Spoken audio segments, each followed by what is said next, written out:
very much to Carmel and all the crew that put together the morning tea. I want to thank Jenny Craig for putting on those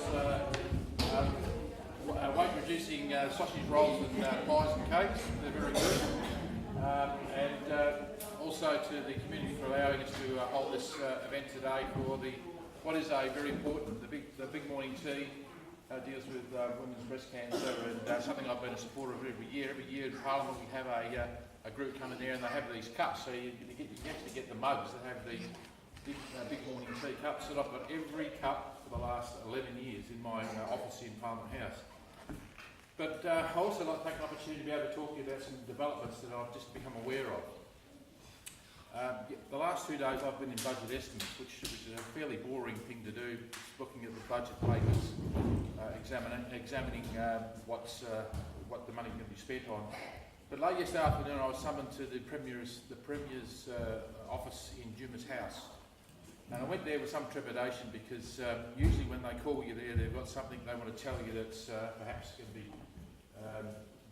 troublesome. Not pleasant. Curious. So I went there with some trepidation as to what it might be, and I knew it was about Yarloop. And I just want to walk you through, and I'll tell you what I know, and then later on you can ask some questions if you so wish. And we'll work together as to what it means. And I'm trying to assure you that I'm here to make sure that you get all the latest information as soon as I can possibly get it to you. But at about 11 o'clock this morning, Ken Michael, who's the former Governor of Western Australia, is doing a press announcement in Bunbury. Why Bunbury, I don't know. They're going down to Bunbury and they're going to announce an issue that has emerged from the clean-up of Yarloop. And that being is that since they've started the clean-up, they have discovered that there appears to be legacy deposits of asbestos, as we know, and also lead contamination. It's not in the water, the lead is not in the water, so that's not an issue, but the issue is this. When the fire went through, it destroyed a whole bunch of towns, as we know. I think there is 31 houses in Yarloop that were destroyed that have been proven to have asbestos contamination.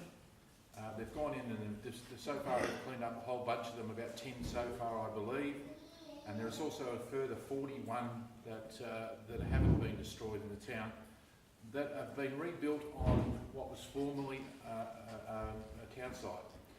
They produced yesterday pictures of Yarloop going back to 1947, 1957, 67, right up to current day, and basically what happens from the pictures, which I'm going to get a copy of, and I'll make them available as soon as I can, shows you that area, and this issue emerged as a result of the clean-up we're trying to do prior to the Anzac Day, the wonderful day we had on Anzac Day. But where we had the two up and the sausage sizzle, that area there was all, once upon a time, there were all houses along there. You can see where the trees are still, and there was a whole rows of houses through there. But back in the 50s and 60s, a lot of those timber houses were bowled over, they were demolished, and back in the day, instead of picking them up, putting them in a truck and taking them out to a depository, what they did is they dug holes and they buried it in the ground.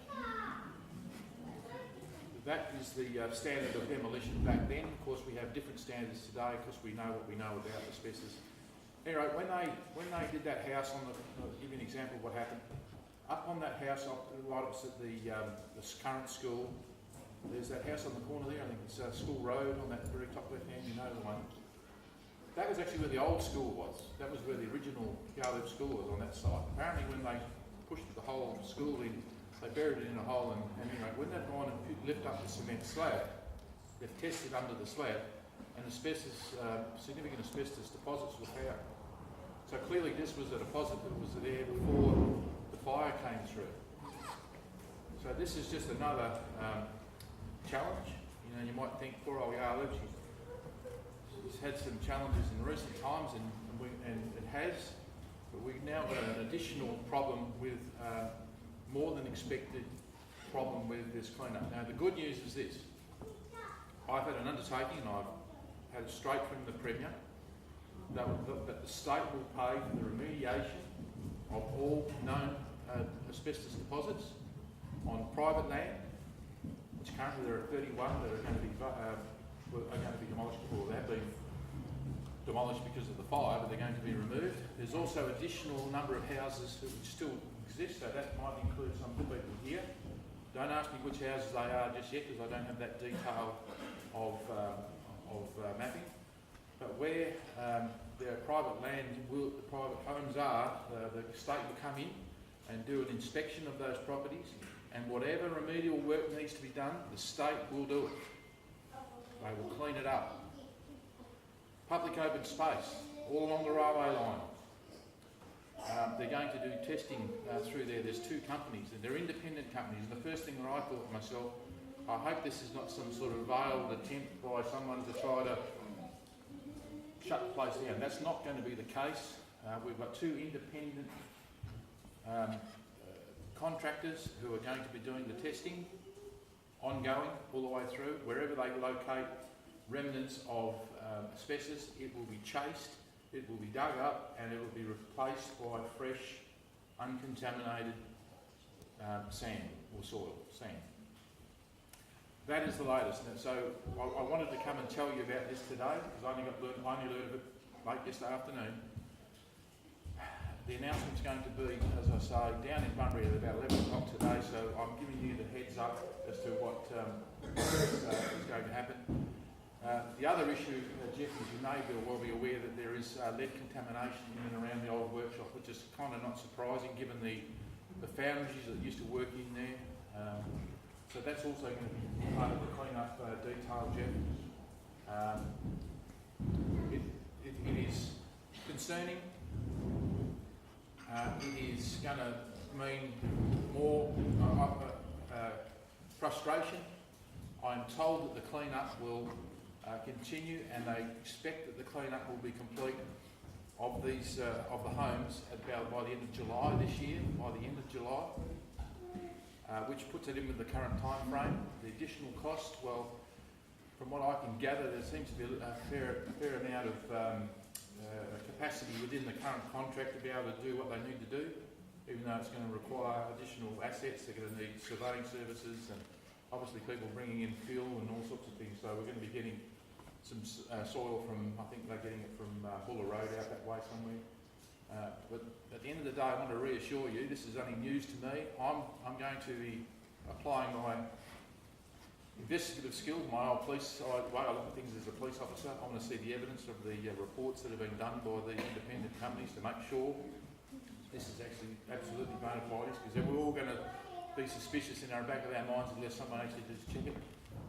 I'm very pleased that Ken Michael, our former Governor General, he is one very nice person, and he is a genuine person. I think something that we can all have some confidence in, that he is going to be dealing with this. This means that there's going to be need for additional assets into Yarloop. I understand Rene Bauer is going to get himself an additional superintendent to look after the clean-up, whereas Rene is going to be obviously being engaged more with dealing with the people in the community, which I think is a step in the right direction. Just talking to people in general around the place is saying that the communication isn't being perhaps as good as it could have been. That's something that they're going to have to be right on top of. There you have it. That's about as much as I can tell you. If you've got any questions, please give them to me now.